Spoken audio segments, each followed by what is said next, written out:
White Rose Papaya. May puti power times 2 kasi may papaya at niacinamide. May shea butter and tea tree oil pa. Kutis sulit ang glow up. White Rose Papaya. Kutis sulit ang glow up. ACS. Amoy forever. Amoy LQ. Amoy New Cala Berry Blooms. Amoy Cala, amoy good vibes.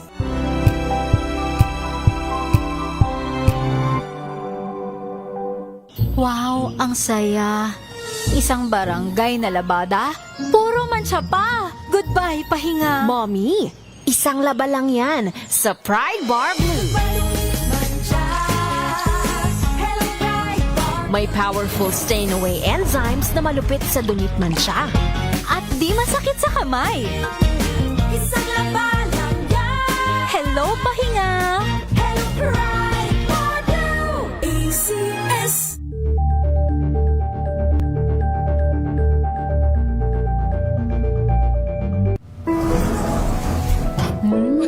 Amoy forever. Amoy LQ. Amoy New Cala Berry Blooms. Amoy Cala, amoy good vibes.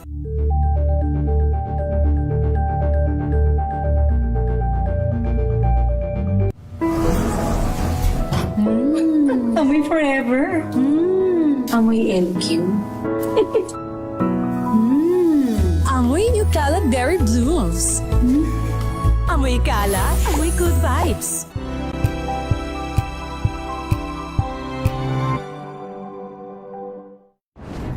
Kung good vibes ang hanap mo, dito ka na sa sigurado.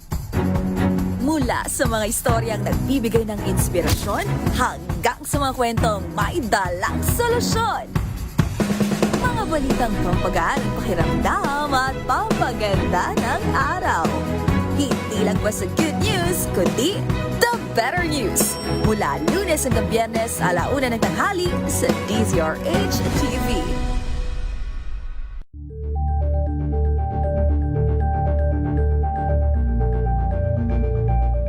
Curious ka ba sa maraming bagay? Kami na ang bahala dyan. Aalamin, tutuklasin at bibigyang linaw namin ang mga katanungang bumabagabag sa inyong isipan. Sa programa kung saan ang bawat sagot ay galing lamang sa mga eksperto. Ang Expert's Opinion, tuwing linggo 3:00 ng hapon, dito lang sa DZRH TV.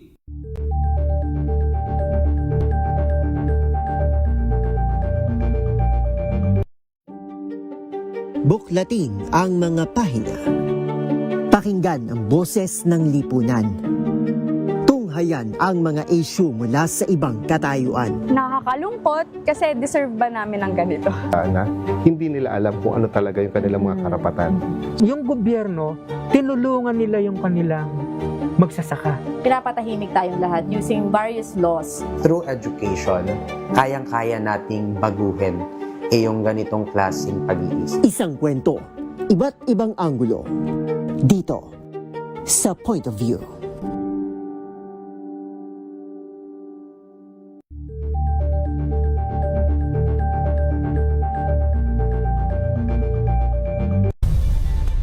Nagsimula sa pangarap hanggang sa maabot ang tagumpay.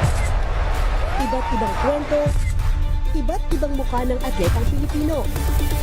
Mas pinatindi, mas pinalakas, at mas pinaaksyon sa Match Point tuwing Sabado, 12:30 ng tanghali sa DZRH TV.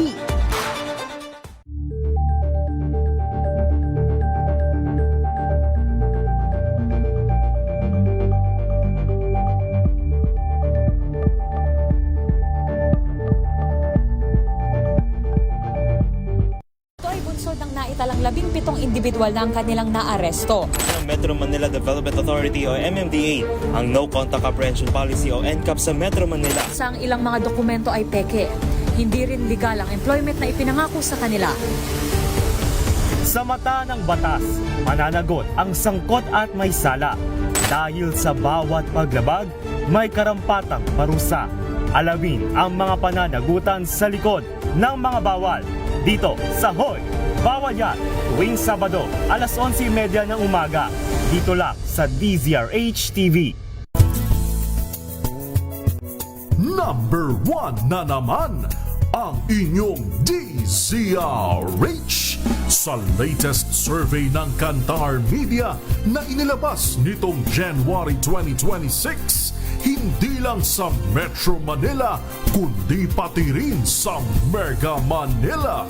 Patunay na DZRH lang ang inyong tunay at totoong pinagkakatiwalaan.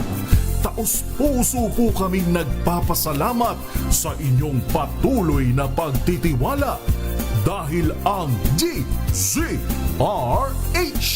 una sa Pilipinas, una sa Pilipino. Saan ka man sa mundo, tayo Pilipino. We've got you covered. From the hottest hits, exclusive interviews, kilig to the bones fan meet experience, and hataw performances of your favorite stars. Saturdays, 12 noon, dito lang sa DZRH TV.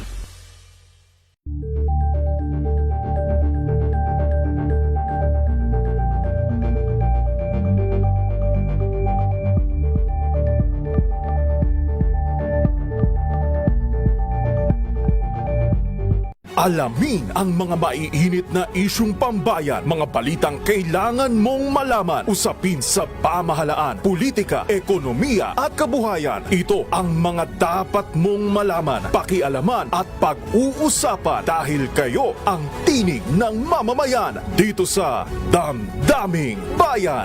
Live sa DZRH Radio, DZRH TV at DZRH Digital. Kasama sina Lakay, Deo Macalma at Elaine Apit. Araw-araw, Lunes hanggang Biyernes. Damdaming Bayan.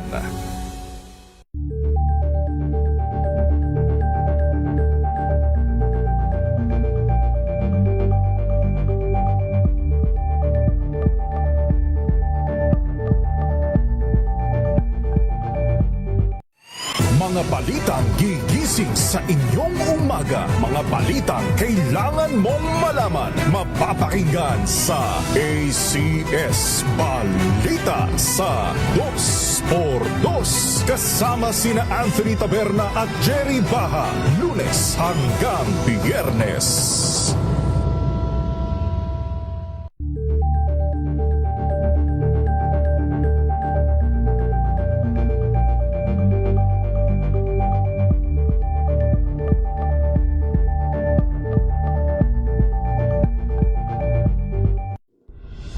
Tuloy-tuloy ang pagtulong, tuloy-tuloy ang pagseserbisyo at tuloy-tuloy ang balitaan kasama si May Binauhan sa Operation Tulong mula Lunes hanggang Biyernes.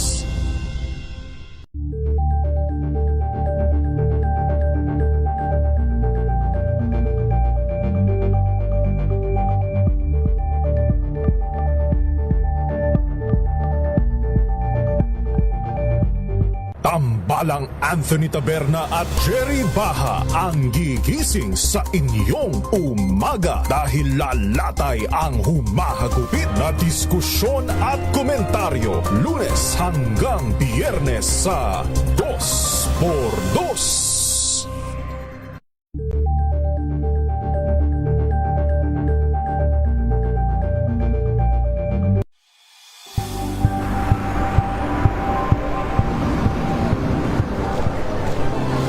ating mga eksperto. Dito lang sa Expert Opinion. Ito ang The Better News. TNDS. Trending and isang kwento, iba't ibang anggulo. Dito sa Point. Bawat pananagutan ating tatalakayin dito sa Hoy, Bawal Yan. Filipino, dito lang sa DZRH. Massive entertainment and lifestyle. Ito ang MBC TV Network News. Una sa Pilipinas, una sa Pilipino.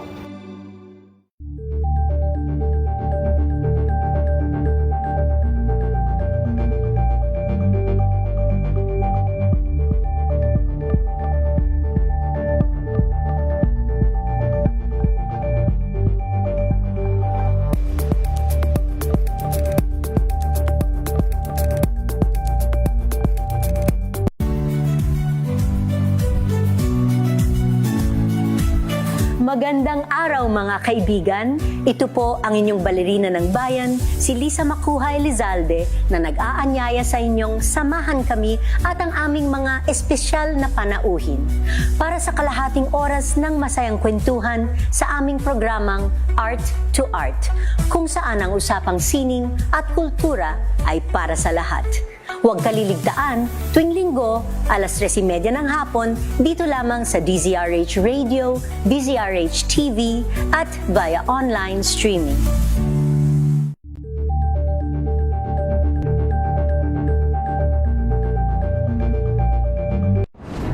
Kung good vibes ang hanap mo, dito ka na sa sigurado!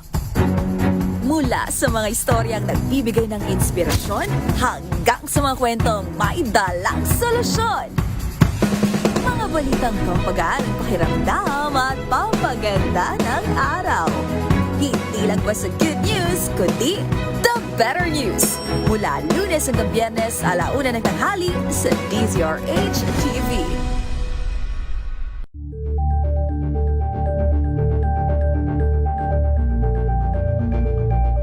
Curious ka ba sa maraming bagay?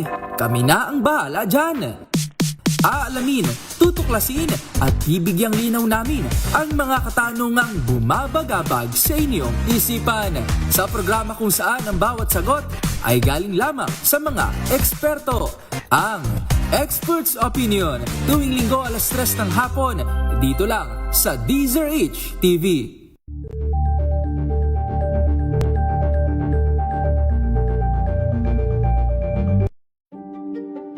Buklatin ang mga pahina.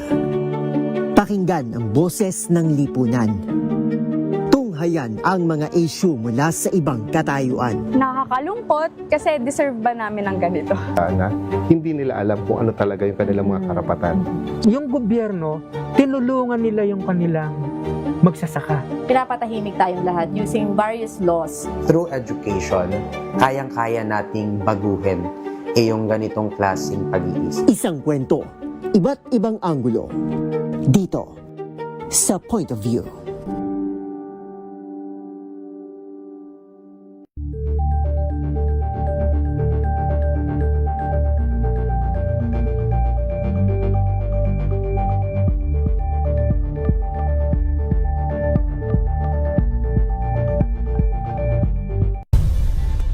Nagsimula sa pangarap hanggang sa maabot ang tagumpay. Iba't ibang kwento, iba't ibang mukha ng atletang Pilipino. Mas pinatindi, mas pinalakas, at mas pinaaksyon sa Match Point tuwing Sabado, 12:30 ng tanghali sa DZRH TV. Number 1 na naman ang inyong DZRH sa latest survey ng Kantar Media na inilabas nitong January 2026. Hindi lang sa Metro Manila, kundi pati rin sa Mega Manila. Patunay na DZRH lang ang inyong tunay at totoong pinagkakatiwalaan. Taos-puso po kaming nagpapasalamat sa inyong patuloy na pagtitiwala dahil ang DZRH, una sa Pilipinas, una sa Pilipino. Saan ka man sa mundo, tayo Pilipino. Ito ay bunsod ng naitalang 17 individual na ang kanilang naaresto. Metro Manila Development Authority o MMDA ang No Contact Apprehension Policy o NCAP sa Metro Manila. Sa ang ilang mga dokumento ay peke. Hindi rin legal ang employment na ipinangako sa kanila. Sa mata ng batas, mananagot ang sangkot at may sala.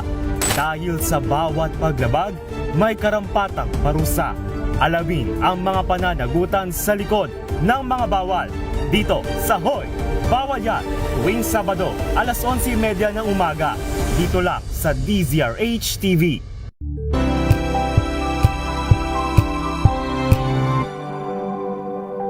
Tinesting, sinuri, siniyasan. Ang resulta, Super effective ang Shield sa pagpatay ng bakterya at virus. Shield Antibacterial Soap. Believe ang mga eksperto sa Philippine Nurses Association. At si Mami. Tiwala ako sa Shield. Shield Antibacterial Soap. Napatunayang mabisa. Ang mga nurse, tiwala. ACS. Tanggaling-galing mo. Smart dishwashing paste ko. Pritong ulam na masebo. Plato o kaldero. Tanggaling for everyday. Ganyan pag smart ang dishwashing paste. May double tanggaling formula. Tanggal ang sebo, tanggal ang bakterya. Pahit para walang bahid. Linis fantastic sa metal at plastic. Number 1 ko to. Tanggaling-galing mo. Smart dishwashing paste. ACS.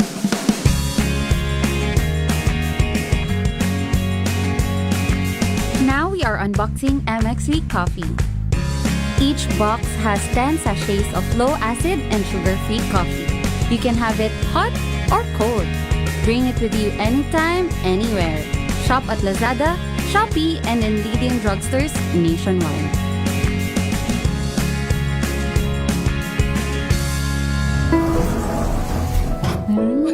Amoy forever. Amoy LQ. Amoy New Calad Berry Blooms. Amoy kala, amoy good vibes. Sa lahat ng bagay, simula pa lang, siguraduhing max protection na. Kasi pag kulang ang proteksyon, baka madaling masira. Sa ngipin, dapat may max protection din. Max sa alaga ng unique toothpaste.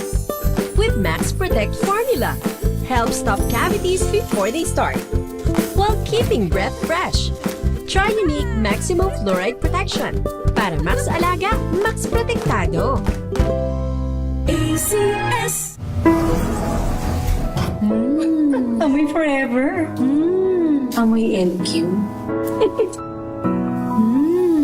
Amoy New Calad Berry Blooms. Amoy kala, amoy good vibes. May nagbago. May arte. May budget. Akala nyo lang yon. So solid. White rose papaya, wow, white rose. White rose papaya, wow, white rose. White rose papaya. May glow up with a white rose papaya. White rose papaya. May puti power times 2 kasi may papaya at niacinamide. May shea butter and tea tree oil pa. Kutis sulit ang glow up. Glow up with a white rose papaya. White rose papaya. Kutis sulit ang glow up. ACS. Wow, ang saya. Isang barangay na labada, puro mancha pa. Goodbye, pahinga. Mommy, isang laba lang yan sa Pride Bar Blue. May powerful stain-away enzymes na malupit sa dumit mancha. At di masakit sa kamay. Isang laba lang yan. Hello, pahinga. Hello, Pride Bar Blue. ACS. Sa puso ng kalikasan, natatangi ang prutas ng mangosteen. Ito ay nagtataglay ng antioxidant compounds na alpha, beta at gamma mangosteen. Ang MX3 capsule ay isang food supplement na gawa sa natural na mangosteen. Ito ay tested and proven to help avoid knee joint pain discomfort para iwas-iwas sa sakit with long-term supplementation 2 capsules daily. MX3 capsule. Tunay, natural at original. Mahalagang paalala, ang MX3 capsule ay hindi gamot at hindi dapat gamiting panggamot sa anumang uri ng sakit. Amoy forever. Amoy LQ. Amoy New Calad Berry Blooms. Amoy kala, amoy good vibes.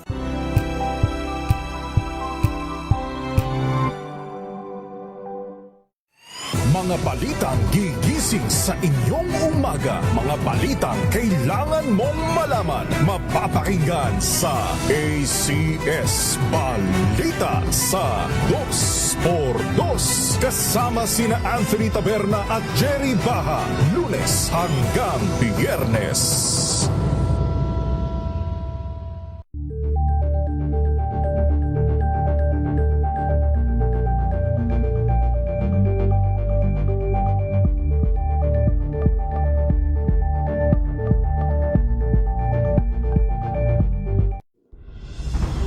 Tuloy-tuloy ang pagtulong, tuloy-tuloy ang pagseserbisyo at tuloy-tuloy ang balitaan kasama si May Binauhan sa Operation Tulong mula Lunes hanggang Biyernes.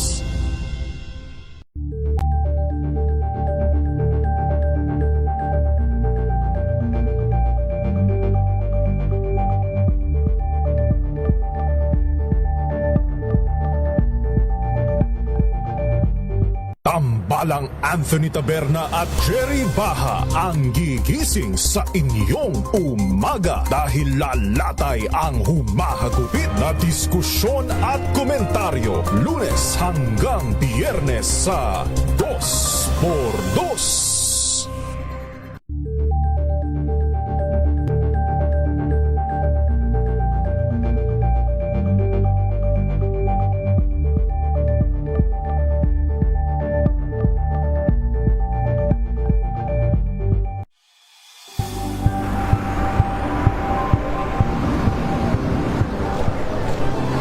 Ating mga eksperto. Dito lang sa Expert Opinion. Ito ang The Better News. TNBS. Trending and sa kwento, iba't ibang anggulo. Dito sa Point. Bawat pananagutan ating tatalakayin dito sa Hoy. Bawal yan. Filipino, dito lang sa Deezer HTV, Master Balota Entertainment and Lifestyle. Ito ang MBC TV Network News. Una sa Pilipinas, una sa Pilipino.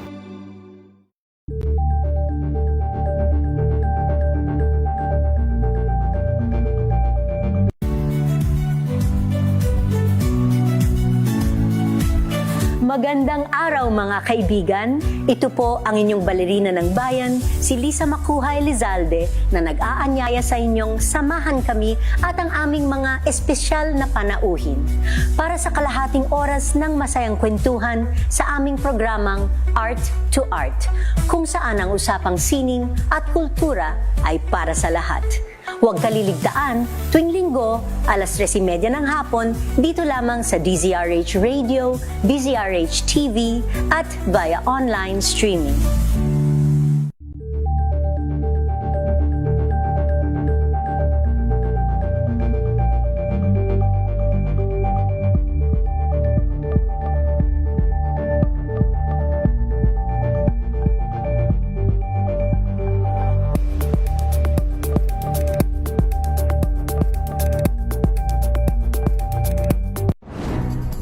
Good vibes ang hanap mo?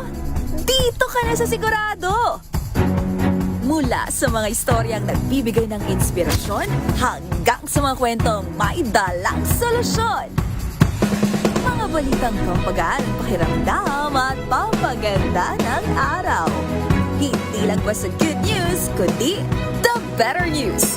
Mula Lunes hanggang Biyernes, 1:00 ng tanghali sa DZRH TV.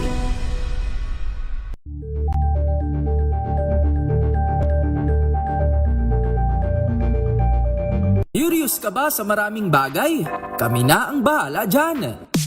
Aalamin, tutuklasin at bibigyang linaw namin ang mga katanungang bumabagabag sa inyong isipan. Sa programa kung saan ang bawat sagot ay galing lamang sa mga eksperto. Ang Expert's Opinion, tuwing linggo alas 3 ng hapon, dito lang sa DZRH TV.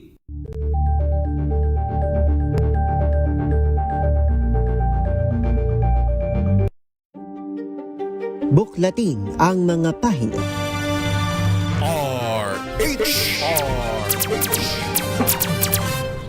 Oras o Jap, 12 minutos makalipas ang alas 2 ng hapon. Walang patid na balita, walang tigil na impormasyon at tuloy-tuloy na reports kasama ang buong puwersa ng DZRH sa buong Pilipinas. Mula Luzon, Visayas at Mindanao, lahat ng malalaking balita, maiinit at viral. Hagip ng pinakamalawak na newscast sa buong Pilipinas. Rapido Hataw Balita. Rapido Hataw Balita. Kasama sina Ray Sibayan at Romel Fuertes. Rapido Hataw Balita. Mga malalaking balita, hahataw na!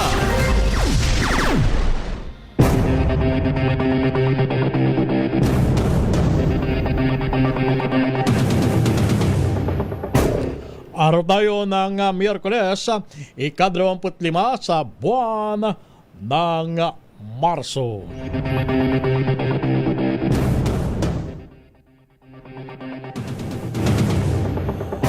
Narito ang ating headlines.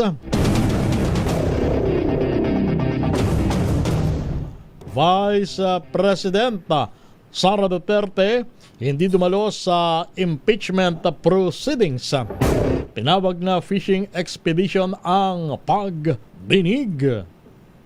Samantala, PNP Highway Patrol Group Acting Director nag-resign sa pwesto matapos reklamo ng sexual harassment. Presko ni Pangulong Marcos, inabangan na sa Malacanang. Samantala, konkretong aksyon ng gobyerno tugon daw po sa krisis, nais makita ng mga senador. Babiyahing bus sa Holy Week, kakapusin sa taas presyo ng gas ayon sa PITEX. Samantala naman, higit sa 100 na aresto daw po sa Sabungan, diyan po sa may Tondo, Maynila. At mahigit sa 5 milyong pisong halaga ng shabu masamsam sa Tubod, Iligan City.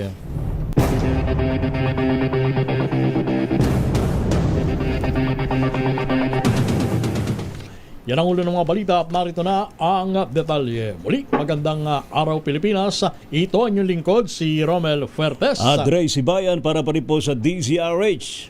Una sa Pilipinas. Una sa Pilipino. Magbitiw na sa pwesto ang acting director ng PNP Highway Patrol Group na si General Jesse Tamayaw. Kasunod ito ng sinampang reklamong sexual harassment laban sa kanya sa National Police Commission. Ayon kay Tamayaw, ang kanyang pagbibitiw ay hindi pag-amin sa naturang krimen. Itinanggi nito ang akusasyon at sinabing ito ay dahil lamang sa posibleng personal vendetta. Sinabi ng opisyal handa siyang harapin ang kaso sa Napolcom at bukas siya sa anumang investigasyon. Idinulog sa Napolcom ng isang policewoman mula sa PNP HPG ang reklamo laban sa general matapos umano siyang yayain sa isang sexual activity at hawakan umano ang maselang bahagi ng kanyang katawan. Samantala naman, muli ginit po ni Vice President Sara Duterte na isang pamumulitika ang pagdinig ng House Committee on Justice sa hindi niya pagdalo sa impeachment proceedings laban sa kanya. Sa isang statement, sinabi ng pangalawang Pangulo na ginagamit daw po ang mga pagdinig para makapagsagawa ang Kamara ng tinawag niyang ikatlong fishing expedition. Anya masinuuna raw ho ng Kamara ang pamumulitika sa kapakanan ng milyong-milyong Pilipino sa hirap dahil sa mahal na mga bilihin sa ngayon. Wala rin umanong patakaran na nagsasabing kailangan personal na dumalo ang respondent sa impeachment complaint sa mga pagdinig. Hinagpa ni VP Sara, dapat na raw pong ibasura ng komite ang reklamo dahil sa malinaw anyang kakulangan ng ebidensya. Magbabala ang Parañaque Integrated Terminal Exchange o PITEX na posibleng magkaroon ng kakulangan sa mga bus sa panahon ng Holy Week dahil sa pagtaas ng presyo ng langis dulot ng tensyon sa gitnang silangan. Ayon kay PITEX spokesperson Jason Salvador, nasa 5% na ng mga bus operators ang nagbawas ng biyahe habang ang iba ay maaaring hindi na kayaning ipagpatuloy pa ang kanilang operasyon. Binabantayan din ng pamunuan ang posibilidad ng overloading kasabay na pagdami ng mga pasahero na magsisiuwi sa kanilang lalawigan sa Semana Santa. Dagdag pa nito, tumataas na ang bilangan ng mga commuter dahil pinipili ng ilan na mag-bus na lamang sa halip na mag-aeroplano o kaya gumamit ng pribadong sasakyan. Tinataya ng mga abot sa 3 milyong pasahero ang dadagsa sa PITEX sa nalalapit na Semana Santa. Samantala, arestado naman ang abot sa 160 individual sa isang sabungan. Diyan po sa may Bitas, Tondo, Maynila. Ayon po sa Manila CIDG na pagalamang ibino-broadcast online ang naturang sabungan na gamit daw pang isang lokal na website. Karamihan sa mga naresto ay mga mananaya, mga operator, yung operator ng kanilang IT personnel. Sinalakay po ng otoridad ang naturang sabungan matapos makatanggap na impormasyon na talamak daw po ang illegal at online sabong sa Bitas, Tondo. Samantala, maharap naman sa kasong paglabag sa illegal gambling at Cybercrime Prevention Act of 2012 ang mga naaresto. Labas na tayo ng ating impilan. Pangulong Marcos nagpatawag ng press con sa Malacanang. Report mula kay Marinlet Narciso. Marinlet. Ronald Ray, alas 2:30 ngayong hapon, haharap sa isang press conference si Pangulong Ferdinand Marcos Jr. Gaganasin ito dito sa Kalayaan Hall ng Malacanang. Wala pang paunang impormasyon na ibigay ang palasyo kung tungkol saan ang itinatawag na press briefing ng Presidente. Pero inaasahang may kinalaman ito sa naunang deklarasyon ng State of National Energy Emergency. Maaaring ipaliwanag ng Pangulo ang kabuuan ng nilalaman ng Executive Order No. 110. Gayon din kung ano pang mga hakbang ang gagawin ng pamahalaan para protektahan ang mga Pilipino sa epekto ng mataas na presyo ng langis dulot ng tensyon sa Middle East. Ito si Net Narciso para sa DZRH. Una sa Pilipinas, una sa Pilipino. Thank you, Led. Samantala naman ang konkreto aksyon ng gobyerno tugon daw po sa krisis. Sandali lang. Standby muna.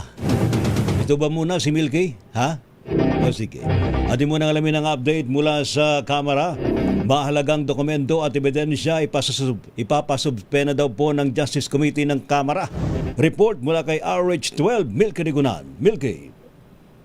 Ray at Romel, ilang mga dokumento at mga ebidensya ang pinapasubpina ng House Justice Committee sa impeachment proceedings kay Vice President Sara Duterte. Ang motion ni Representative Leila de Lima ng mamayang Liberal Party List pinayagan na maimbitahan sa susunod na hearing si Attorney Gloria Camara, tagapamuno ng COA Audit Team. Tatanungin si Camara sa kirekwestong pondo ng Department of Education ng CVP Sara ang kalihim ng DepEd mula 2022 hanggang 2023. Ipatatawag din si Ramil Madriaga at pagkuha sa kanyang affidavit na may petsang November 29, 2025. Kasama dito ang request na tiyakin ang seguridad ni Madriaga ng National Bureau of Investigation. Kabilang dito ang mahigpit na seguridad sa pagdalo at pagtestigo sa mga hearing.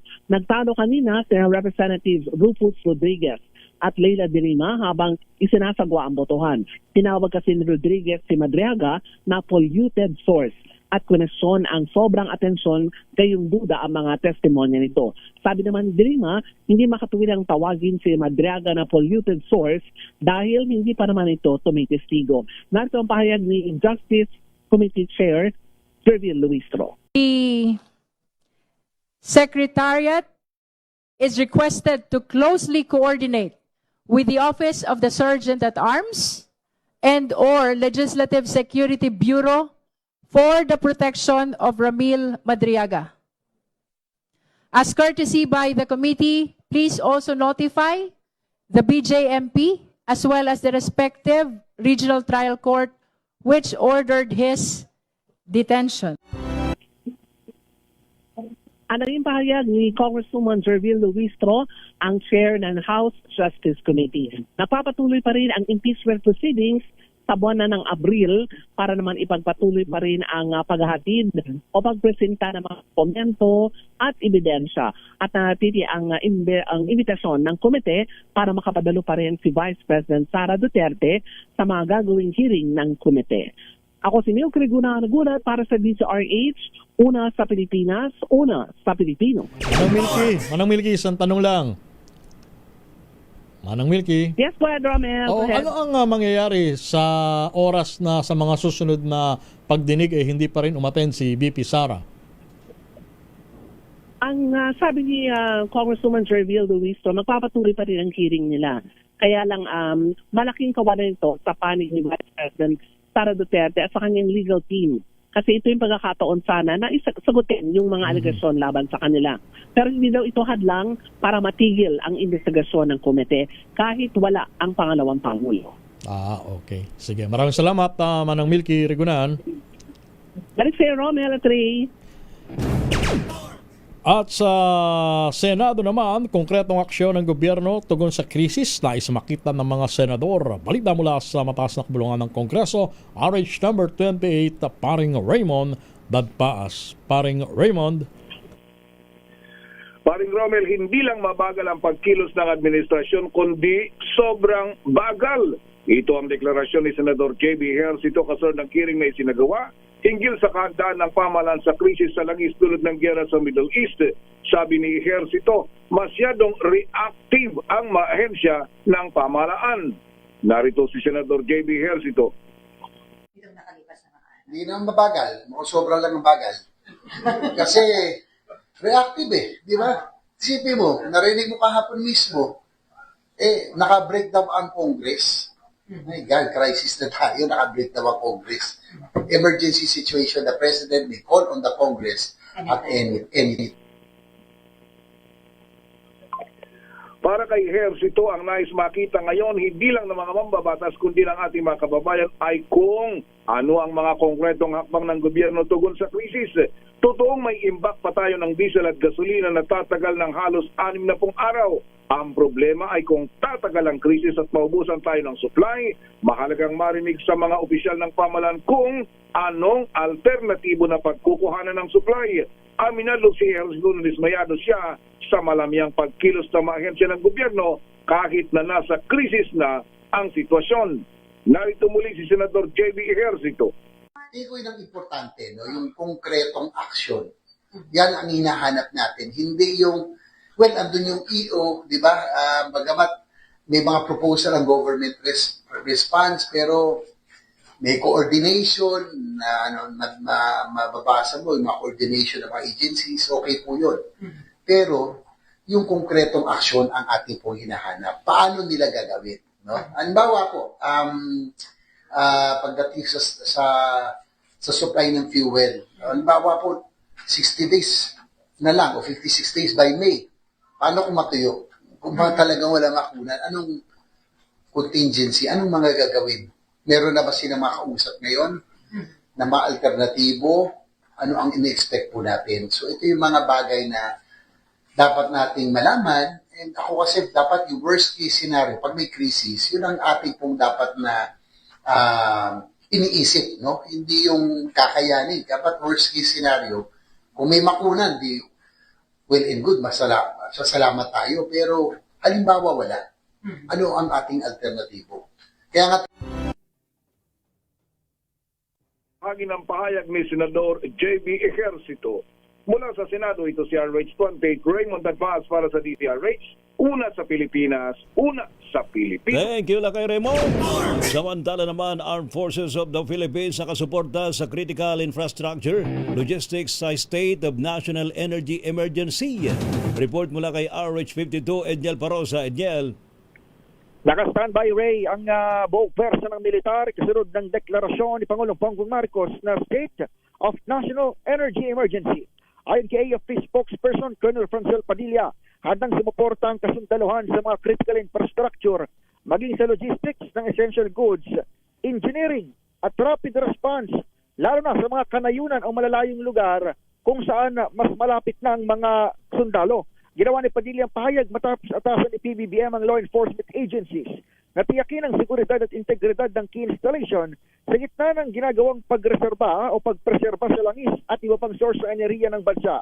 Hindi man kasama ang Department of National Defense sa pagbuo ng Crisis Committee. Binigyan din ng AFP na pasok sa mandato nito ang siguruhin ng energy security at pambansang kaayusan sa gitna ng krisis.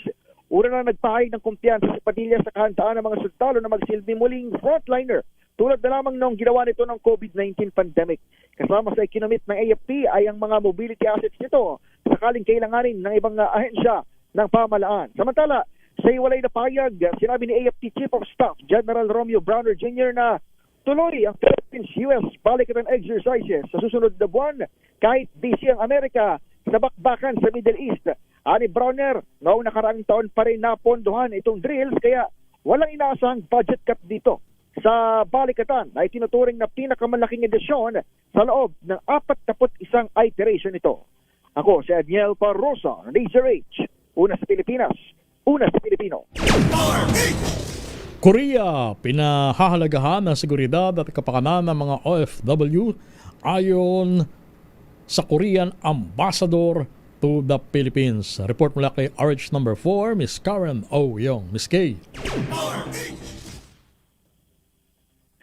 Yes, Romel at Ray, pinuri ni Korean Ambassador to the Philippines, Lee Sang-hwa, ang mga overseas Filipino workers o OFWs na nagtatrabaho sa Korea at sinabing puspusan ang pagsulong ng pamahalaan ng Korea sa mga hakbang upang masiguro ang kaligtasan at kapakanan ng lahat ng mga foreign workers sa naturang bansa. Kasama na rito ang mga Filipinos na nasa Korea. Itong pahayag ni Ambassador Lee kasabay ng pagdiriwang ng Republic of Korea o ROK Philippines Friendship Week on Labor Cooperation, katuwang ang Department of Migrant Workers o DMW. Ito'y kasunod ng pagbisita ni Korean President Lee Jae-myung sa bansa noong nakaraang Marso 3 at 4 kasabay ng paggunita sa ika-77th anniversary ng diplomatic relations ng Korea at Pilipinas at isang senyales ng matibay at mayabong na bilateral relations sa pagitan ng dalawang bansa. Sa naturang event, sinabi ni Ambassador Lee na dahil sa sipag at dedikasyon na ipinapakita ng mga Pilipino sa kani-kanilang larangan sa Korea, nakakatulong ito sa magandang imahe ng mga Filipino workers sa Korean society. Siniguro naman ng opisyal na nais protektahan ng pamahalaan ng Korea ang karapatang pantao ng bawat foreign worker at masiguro na sila iligtas habang nasa kanilang bansa. Sa kanyang pahayag, sinabi naman ng kalihim ng DMW na si Hans Leo Kakdak, simula ng pagkakatatag ng diplomatic relations sa pagitan ng Pilipinas at South Korea noong 1949, lalo pang tumibay ang kooperasyon sa pagitan ng dalawang bansa sa pamamagitan ng pag-usbong nito patungo sa isang multi-layered partnership na nabebenepisyuhan ang mga Pilipino at mga Korean nationals. Ayon kay Kakdak, may tinatayang 70,000 Filipino workers na kasalukuyang nagtatrabaho sa iba't ibang sektor sa Korea, kasama na rito ang manufacturing at agrikultura. Ako si RH4 Karen O. Yong, nag-uulat para sa DZRH. Una sa Pilipinas, una sa Pilipino. Thank you, salamat Miss Karen O. Yong. Samantala, higit 25,000 abandonadong balikbayan box na ihatid na. Ba? Buti naman ha. Ben dami 25,000 ha. Ating alamin sa report ni RH29 Boy Gonzales, Boy G. Ray, natapos na ang ng pamahalaan ng delivery ng lahat abandonadong balikbayan box sa Port of Manila at Port of Davao. Ayon sa Department of Finance at Bureau of Customs, sumabot sa 25,818 kahon ang naiatid sa buong bansa hanggang Marso 23, 2026 na tahon. Bago ito, mahagito ng direktiba ni Pangulong Ferdinand Marcos Jr. na pabilisin ang pag-release at paghatid ng mga padalang iniwan ng freight forwarders sa iba't ibang pantalan. Sa pinakauling datos, 13,842 kahon ng i-deliver sa Cebu, 8,475 sa Manila International Container Port, 2,679 sa Subic, 732 sa Davao at 70 sa Port of Manila. Gayunman, may natitira pang 15,084 na kahon na nakatakdang ihatid. Karamihan ay mula sa MICP. Ayon kay Finance Secretary Frederick Go, hindi mababayaan ng gobyerno ang mga OFW titiyaking makakarating ang kanilang mga padala sa kanilang pamilya. Tiniyak naman ni Customs Commissioner Ariel Gomeseno na tuloy-tuloy ang operasyon ng Bureau of Customs upang mayatid ang lahat na natitirang kahon. Pinapayon din ng publiko, lalo na ang mga OFW, na gumamit lamang ng lehitimong freight forwarding companies upang maiwasan ang ganitong problema. Ito si Boy Gonzales para sa DZRH, una sa Pilipinas, una sa Pilipino. Thank you, Boy. Boy, meron daw press con ngayon si Pangulong BBM. Natin ang pag-uumpisa ng press con mula sa Malacanang. Okay na ba si Miss Let Narciso? Hindi pa. O dito muna tayo sa report mula kay Val Gonzales. Yes to summer, no to scammer kontra online scam, inilunsad ng CICC. Val Gonzales, ibalita mo yan, Val. Teka muna. Val, sabay ka lang ha. Val, ito. Mukhang mag-umpisa na ang press briefing ni Pangulong Marcos sa Malacanang at naroon natin kasama si Ms. Let Narciso. Marinlet. Ito, may divisional report na ginagawa ng mga klas online na nangyayari ang kaalaman ng ating mga kababayan, kaya ako nandito upang ma-report sa inyong lahat kung ano na ang aming ginagawa. Ang nagawa na natin, unang-una, ang una naming na pinag-aalala ay ang ating mga OFW. Dahil talaga sila, nasa lugar sila ng gera mismo. Kaya delikado ang kanilang seguridad at delikado ang kanilang buhay. Hindi lamang ang kanilang hanap buhay, kundi mismo ang buhay nila. Kaya mabuti na lang at maganda ang relasyon natin sa mga Middle East countries kung saan nandun ang karamihan ng Pilipinong nagtatrabaho. Mabuti na lang at magandang relasyon natin at kinakaibigan natin silang lahat. At very appreciative ang mga host country sa ating mga workers dahil nga sinasabi nilang napakagaling at napakaganda ang kanilang ginagawa, ay nakipag-ugnayan tayo sa kanila kaagad at tiniyak sa atin na ang seguridad ng ating mga OFW ay kanilang binabantayan at tinitiyak nila na ang ating mga OFW ay hindi malagay sa alanganin. Unfortunately, kahit na sa lahat ng ating nagawa, nung ilang araw pa lang, nagkaroon tayo ng casualty sa Israel dahil kagaya nung nangyari nung nakaraan, ay sila ay tumutulong sa kanilang alaga at sa kakatulong sa kanilang alaga na abutan ng bomba at papunta sila sa bomb shelter. Nabuhay yung caregiver, nasawi naman ang caregiver na Pilipina. So yun ang una nating naging casualty. At patuloy naman ang aming ugnayan at para sinasabi, kasi marami nagpaplano, pwede kami, lulusot kami, aalis kami. At sinabi ko kagad sa kanila, wag muna, dahil hindi natin alam ang sitwasyon. Makinig tayo sa mga local authorities, yung mga tiga doon, ang mga pamahalaan nila. At magtanong tayo, kailan ba safe na makalabas? Kailan ba lilipad ulit ang mga eroplano? Kailan ba kami makapag-charter ng eroplano upang maiuwi ang aming mga kababayan na nagnanais umuwi? At sa pag-ugnayan na yan, dahan-dahan nakagawa tayo ng sistema para maiuwi ang ating mga kababayan na nagnanais umuwi. Meron pa rin talaga na sinasabi na hindi naman daw nila, hindi ang pakiramdam naman nila ay safe naman daw sila. At sige, nasa sa kanila yun. At ngunit yung mga iba ay talagang naririnig na raw yung bomba doon malapit doon sa kanilang tirahan. Yung kwento ng mga nakausap ko, yung mga nakauwi, ganun na nga. Ang nakakaawa, yung mga mas may edad na, lalong-lalo na yung mga maliliit na bata. Dahil siyempre, kahit anong mangyari, nakakatrauma yun. Ang mahirap sa bata, kahit tayo kaya natin maintindihan kung ano yung nangyayari. Kaya natin ipaliwanag, this is what's happening, may gera dahil sa ganito. Sa pagbata ay ang hirap maipaliwanag basta't natatakot na lang sila. And so this is the problem that we were facing. So this was the initial problem, and this is the first concern that we addressed. And since the time that we have set up the systems for repatriation, we have already nakauwi na ang mahigit 2,000 OFW, mahigit 16,000 na ang nakatanggap ng tulong. Ito sa pamamagitan ng pagkain, ng tirahan, medical care, transportasyon, financial support.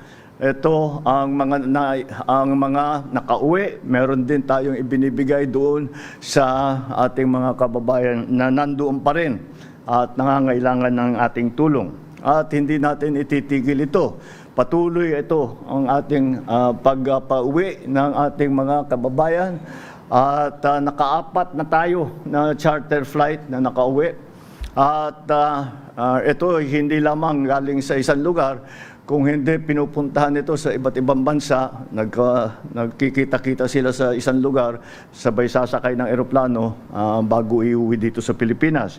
Patuloy natin yung ginagawa ito at hindi pa kumpleto sa 2,000 na naiuwi natin. Kulang pa, meron pang mga gustong umuwi pa. At sila naman ay dahan-dahan ay ginagawa namin ng paraan upang umuwi. Ang mahirap ay ang pag-charter ng eroplano at saka ang paglipat kahit yung by land. Yun na nga, nung ilang unang araw, sinabi ko sa kanila, huwag kayong basta't magsasarili. Dahil kung mag-convoy kayo, pag nasa taas nasa 10,000 feet yung eroplano, hindi nila malaman kung yung ba ay mga militar o yung ba ay civilian. Baka magka-problema, magka-misencounter kung tawagin. Ngayon, tinitiyak natin na lahat ng movement ay cleared by the local authorities para lahat sila ay maging safe. At ito ay patuloy natin ginagawa. We are chartering flights.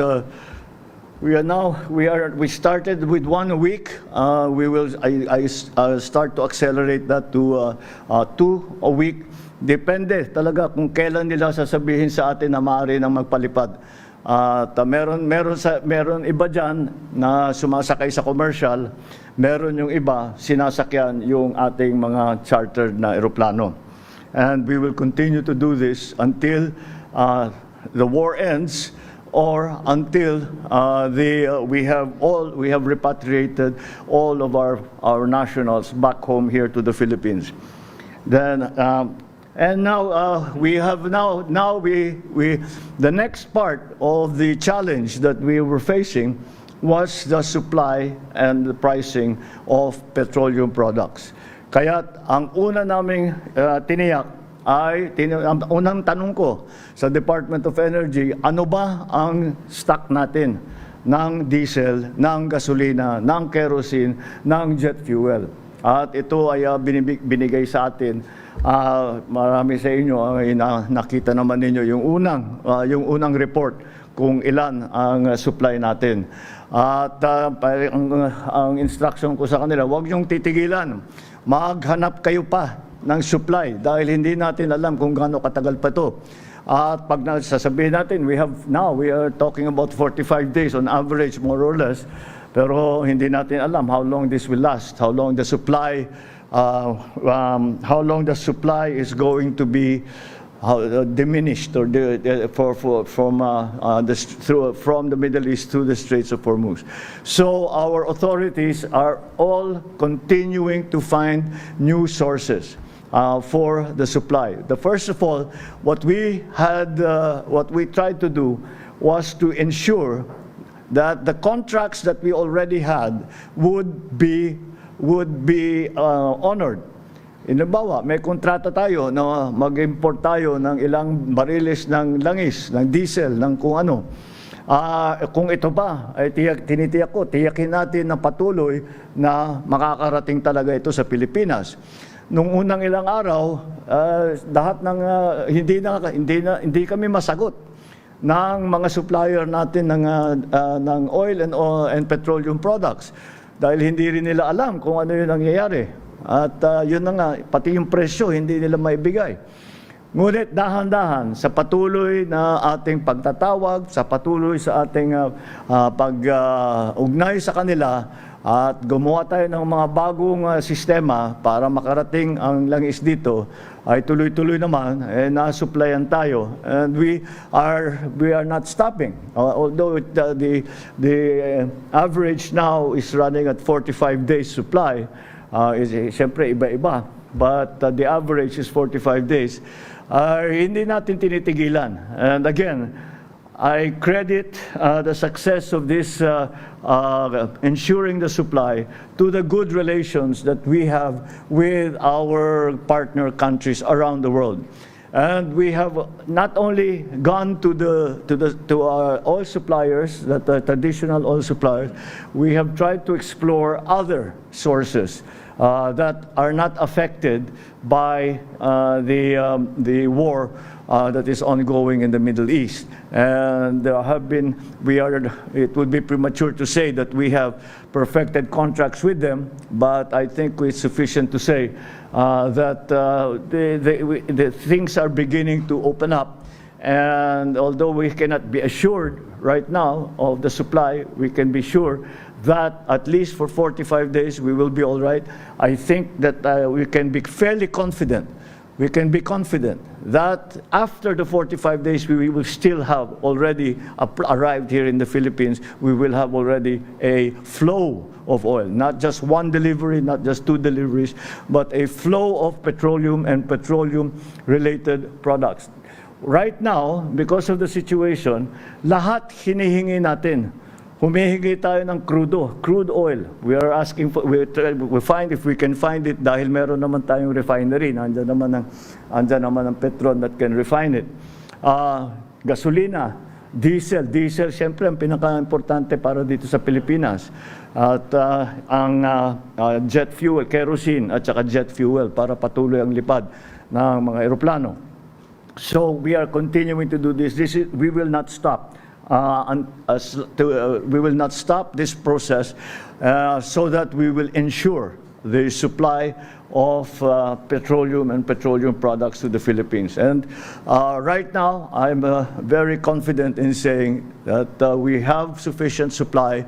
We will continue to source those supplies, and I do not think that there is a problem. Sa aming analysis, wala tayong problema para sa supply ng petrolyo at saka ng mga petroleum products. Ang isang napakalaking nangyari ay ang pagtaas ng presyo ng langis. At ito ay talagang mahirap natin sagutin at gawan ng paraan dahil wala tayong control diyan. Oil will do what it will do. The markets will behave in the way that they behave. No one, not even the producers have control over the world price of oil. All that we can do is to compensate our people and to support our people so that they have some assistance in the face of this. Ang ating mga nagpatupad tayo ng mga ilang inisyatibo upang matulungan ang ating mga kababayan. Para sa lahat ng na sumasakay sa mga transport system natin ay nagbigay tayo ng libreng sakay. Meron tayong 50% na discount sa LRT2 at MRT3 para sa lahat ng commuter. Binawasan na rin ng CAAP ang terminal at aeronautical fee para maging mas mura ang pamasahe sa eroplano. Para naman sa ating mga tsuper, namamahagi tayo ng cash assistance sa 120,000 na tricycle driver at TNVS drivers. Nagbigay din tayo ng toll discount para sa mga jeepney, para sa mga bus at para sa mga truck. Para naman sa pagkain, dahil siyempre inaalala din natin na wag sumabay ang presyuhan ng pagkain, ay pinalawak natin ang 20 peso rice program sa 627 centers na binuksan natin na nakabukas sa buong bansa. At kasama dyan, bukas ang mga kadiwa para sa makabili naman yung mga nangangailangan ng murang bilihin ng pagkain. At patuloy din ang ating ibinibigay sa ating mga magsasaka ang fuel at fertilizer subsidies para sa magsasaka at saka para sa mga mangingisda, para hindi ipasa yung pagtaas ng presyo ng kanilang ginagamit na krudo, hindi mapasa lahat sa mga consumer. At sumagot na ang ating mga manufacturer na hindi sila magtataas ng presyo ng pangunahing bilihin sa ngayon. At hanggat kaya, nangako naman sila, hanggat kaya nila na i-maintain ang presyo. Kasi ang pinagbibili ngayon nila ay yung nasa inventaryo na nila. So, nabili nila ng mura pa bago pa nangyari lahat ito. Kaya habang nandyan ang kanilang inventaryo, nangako sila na hindi nila itataas ang presyo ng mga primary commodities. Magsisimula na rin magbigay ang ating mga LGU ng libreng bigas. Ito ay nagsimula, yung LGSF program ito, nagsimula ito bago pa nagkagera. Pero iro-roll out ito within the next week or two. So ginamit natin dyan ng LGSF, the Local Government Support Fund. Diniretso natin sa ating mga local government para sila na ang magbibigay ng tulong. Ang ating ang programang ito ay nagbibigay tayo sa bawat LGU ng pondo, at ang hinihingi lang namin sa kanila na minimum 50% ng LGSF fund na natatanggap nila ay gawing pambili ng bigas para maipamigay sa kanilang mga constituent. Maaari nilang gawin 100% na bigas, nasa sa kanila yon. Ngunit kailangan at the minimum 50% doon sa natanggap nilang pondo ay gagamitin sa pagbili at pagbigay ng bigas. Sa supply naman ng fertilizer, dahil as you know, sa urea is a petroleum product. So that is a refined product na nanggagaling sa petrolyo din. Tuloy-tuloy, yung mga nagsusupply sa atin ay nakikipag-usap din tayo. At tinitiyak natin na meron tayong fertilizer supply at gumagawa nga tayo ng mga pamamaraan at mga kontrata para tiyakin na meron tayong sapat na fertilizer supply. Ang report sa akin ng Department of Agriculture, as of today, we have sufficient fertilizer supply for the next planting. So at least until the next planting, we have the sufficient amount of urea and potash. So those are the main fertilizers that we are using. Para naman sa agricultural products, dahil nga inaalala natin ang presyo ng pagkain, para naman sa agricultural products, piso na lang ang RoRo terminal fee para sa mga truck at sasakyang nagdadala ng mga agricultural product. Nakipag-ugnayan din tayo sa Kongreso upang mabawasan at alisin na ang excise tax sa langis. Yun po yung batas na hiningi natin sa unang-una. Natapos na ang kanilang pag-aaral doon sa batas na yan at nasa amin na at siguro by the end of today, I will be able to sign that into law already. Ngayon, titignan ngayon natin kailan ang pinakamagandang oras, when is the best time to use that new authority, because there are conditions within the law that have to be satisfied. But nonetheless, we are trying to determine because ang mahirap talaga dito is pabago-bago ang presyo. Alam naman ninyo lahat, paggising nyo sa umaga, iba na naman ang presyo. May pronouncement na nanggaling sa US, bababa ang presyo. Tapos mamaya ng konti, tataas na naman. So mahirap talaga magplano. And that's why we are going, and that's why we have been trying to find the optimum levels in terms of support, in terms of the suspension of some of the charges that the government exacts from especially from food products. And so ito lahat ito ay ginawa na natin since as I said, Day one na lang pala nung nabalitaan namin yung nagbomba, ang una naming inalala ang ating mga OFW. Miniting ko na ang OWA, miniting ko na ang Department of Migrant Workers, kinausap ng DFA ang ating mga embassy, at yan ang una nating ginawa. Sumunod doon ang pagtiyak ng supply ng ating petroleum products, at sumunod na doon ang ating pagbantay sa presyo ng pagkain upang hindi naman sumunod doon sa world price ng petrolyo. Ngayon, nabalitang-balita na kahapon, nakadeklara kami ng energy emergency. And dahil nakikita nga natin ang mga kaguluhan na nangyari dito sa giyera sa Middle East, at ang ruta ng supply ng langis sa buong mundo ay naapektuhan.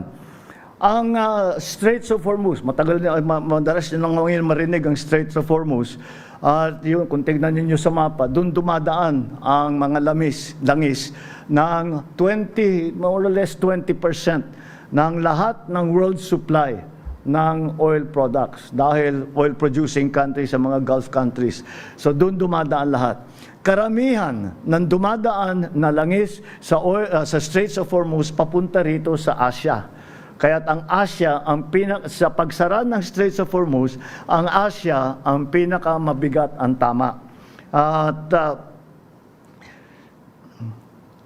At tayo, bilang wala tayong langis at karamihan, halos lahat ng langis ay ating ini-import, at karamihan dyan ay doon galing, kailangan natin maghanda kung ito ay lalala pa at tatagal pa. Malinaw ang salitang ginamit natin, energy emergency.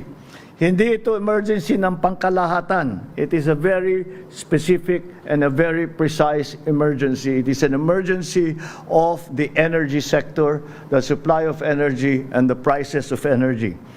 Dahil ang pinagmulan ng problema ay ang supply at ang presyo ng enerhiya. At yun ang kailangan naming tugunan ng direkta agad. Kaya that is why we declared not a general state of emergency, but a state of energy emergency. I'd like to stress that point, that it is the energy sector that we need to declare as an emergency sector because of the war in the Middle East. I want to assure everyone that this does not mean that we should panic. It means that we are doing everything that we can to assess and to alleviate the situation. It is a precautionary tool so that we are ready for whatever comes next. Because lahat ng kaya natin, all the options that have been available to us, we are now exercising. In terms of the subsidies, fuel subsidies, cuts in fees in our ports, cuts in charges, and again the continued workings of our government to talk to other governments and to talk to even the private sector. The private sector partners have a lot to play, have a big role to play in all of this. We have done all of those things, all those options that have been available to us.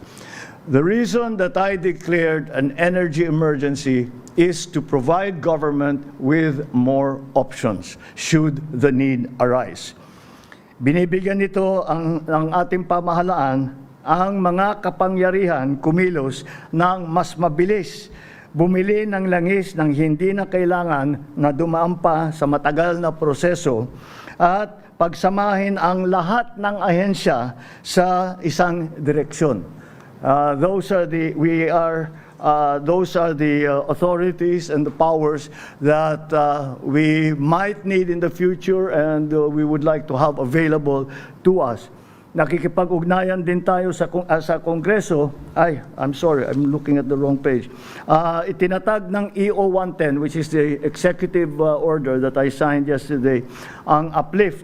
Ito ang aming unified command na aking personal na pinanunuan. I am the chairman of this working group. Kasama natin ang ES, ang Executive Secretary, mga kalihim ng Department of Energy, Department of Transport, ang DSWD, ang Department of Agriculture, ang Department of Finance, ang DepDev, at of course ang DBM. At sabay-sabay ang galaw ng buong pamahalaan para mabilis, para malinaw, at walang ahensyang mag-iisang laban lamang. Lahat ay nagtutulungan. Everything is, before I'm sure you will ask questions, or you will have, some people will say, what are we thinking about this? Are we thinking about that? Are we going to do this? Are we going to do that?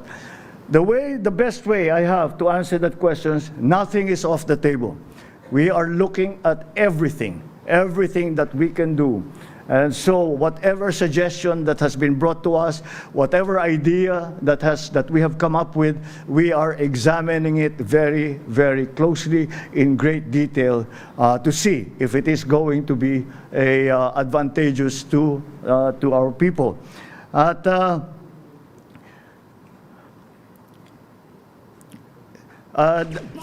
dahil kuminsan ay pag tinatanong natin, dahil ang tanong hindi kung ito ay maaring gawin, kung ito ay posible, kundi kung ito ba ang pinakamabilis at pinaka-epektibong makakatulong sa taong bayan. So every suggestion, every idea that has been brought to us, that we have come up with, we look at it in detail and we say, ito ba ay mararamdaman kaagad ng taong bayan? And that is an important criterion. Dahil sa mga kapangyarihan na ibinigay ng Executive Order 110, mas marami na tayong magagawa at mas mabilis na ang magiging aksyon ng pamahalaan.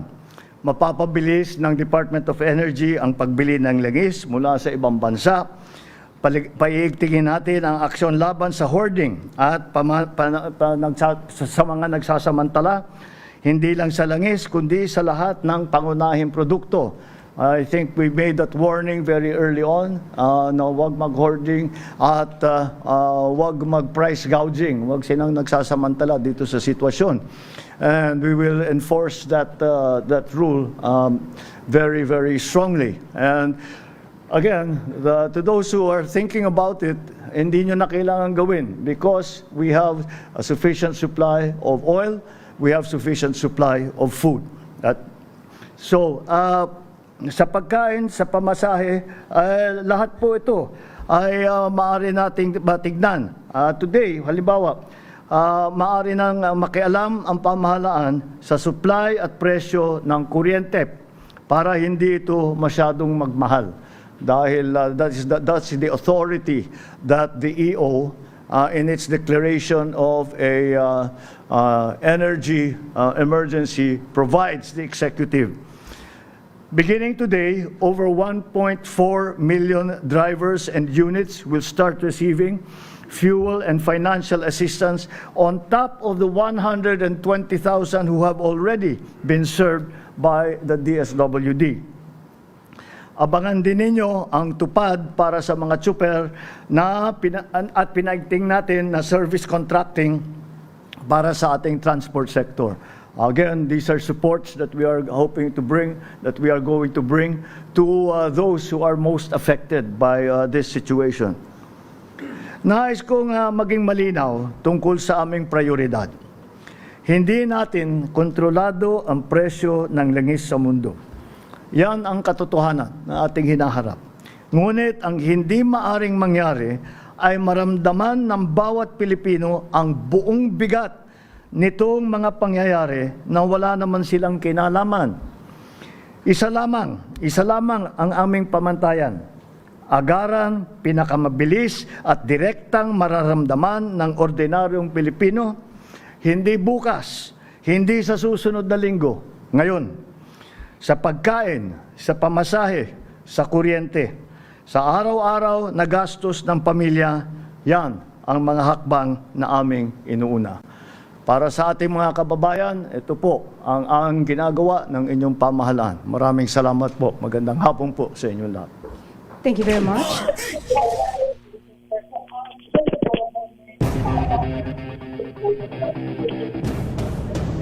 Let. Yes, Ray. Yan yung naging bahayag ng Pangulong Marcos. Kanina, yung emergency powers ay inaasahang mapipirmahan na ngayong araw. At tilingan daw kung kailan ang best time para magamit ang bagong kapangyarihan dahil may mga kondisyon sa ilalim ng batas. Ipinaliwanag ni Pangulong Marcos ang tungkol sa deklarasyon ng State of National Emergency. Sabi ni Presidente, hindi ito emergency na pangkalahatan, kundi sa energy sector dahil ang problema ngayon ay ang supply at ang presyo at yan ang kailangang sigunan. Tiniyak ni Pangulong Marcos na hindi ito nangangahulugan na dapat magpanik dahil ginagawa ng paraan na maibsan ang epekto at maagapan ang mga susunod na mangyayari. Ang dahilan daw ng hakbang na ito ay para mabigyan ang gobyerno ng mas maraming opsyon kung kinakailangan at kapangyarihan na kumilos ng mabilis gaya ng pagbili ng langis na hindi na kailangang dumaan sa proseso. Ang sabi pa ni Presidente, yun ang mga suggestion, yung mga mungkahi, lahat yan ay pinag-aaralan ang detalye para makita kung advantageous sa mga tao. Kung ito ba yung pinakamainam na gawin at kung makatutulong na mararamdaman agad ng taong bayan. Ang sabi ng Pangulo, paiigtingin, bahagi nitong deklarasyon, paiigtingin ng aksyon laban sa hoarding, hindi lang sa langis, kundi sa ibang produkto.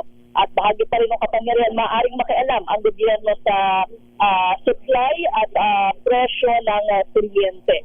Ilan pa dun sa mga aabangan na pagtugon ng pamahalaan sa kinakarap ng mga hamon. Mayroong tupad para sa mga super bukod pa din sa mga ibinibigay na ngayong financial assistance. Mayroon ding inaasitang service contracting para sa transport sector. Miss Let. So, yan. Miss Let, inaabangan ko yung sasabihin sana ng Pangulo kung nakarating na sa mesa niya yung aprobado ng Kamara at Senado na suspension or tapyas sa fuel tax. Oo, binanggit ng Presidente. Sabi niya, ngayong araw, bago matapos itong araw na ito, ay mapipirmahan na yung emergency powers para suspendihin o ibaba yung excise tax sa langis. So ngayong araw pala yun, Maringlet? So abangan natin anytime? Oo, ang sabi niya kanina, by the end of today, mapipirmahan na. Ayan. Salamat, Miss Let. Thank you so much. Balik sa inyo, Ray at Romel. Thank you so much. Ngayon, ang tanong dito, Lakay, ano kaya? Suspension ng fuel tax o reduction lang? Sana suspension muna, ha? Para naman malaki-laki naman ng matatapyas sa presyo ng petrolyo sa mga gasolinahan. Mapapagaan ang pighati natin pare-parehas. Oo, hindi lang yung, siyempre, ngayon natutulungan yung mga nasa public utility vehicles. Paano naman yung mga isang kahigsang tukarin na may mga hinuhulugang mga sasakyan? Saka hindi lang yung mga nasa diba? ordinaryo, pati yung mga nasa middle class. Yun nga. Diba? Yun ang binabanggit nga natin. Yung nagkakandarapat, nagkakandahirap na maghulog ng sangga kasi alam nila na kailangan din nilang magkaroon ng sakyan dati. Ngayon, iba nagbebenta na nga. Salamat, Ms. Let. Thank you, Mr. President. At sana naman masuspindi muna yung fuel tax. Yan, doon po sa mga naka-standby natin mga report, mamaya na po, ano po? Dito pa rin po sa ating programang Rapido Hataw Balita.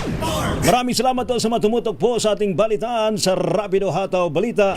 Hindi po mga lingkod, sina Ray Simayan at Romel Fertes. Para sa DCRH, una sa Pilipinas. Una sa Pilipino. Pilipinas ang oras, alas 3:06 ng hapon. Ang oras na yan ay hatid sa inyo ng Sa radyo.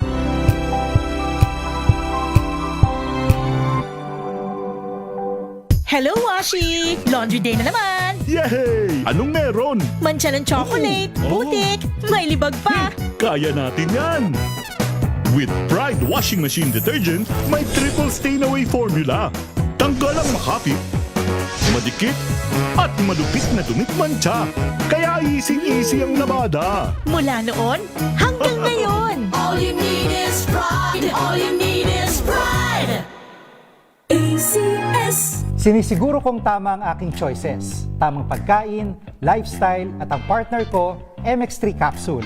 Gawa ito sa ISO at GMP certified na planta. Tested and proven na may alpha, beta at gamma mangosteen. Helps avoid knee joint pain discomfort. Iwas-iwas sa sakit. Kailangan lang na long-term ang pag-inom. 2 capsules araw-araw. MX3, dito ako believe. Mahalagang paalala, ang MX3 capsule ay hindi gamot at hindi dapat gamiting panggamot sa anumang uri ng sakit. Amoy forever.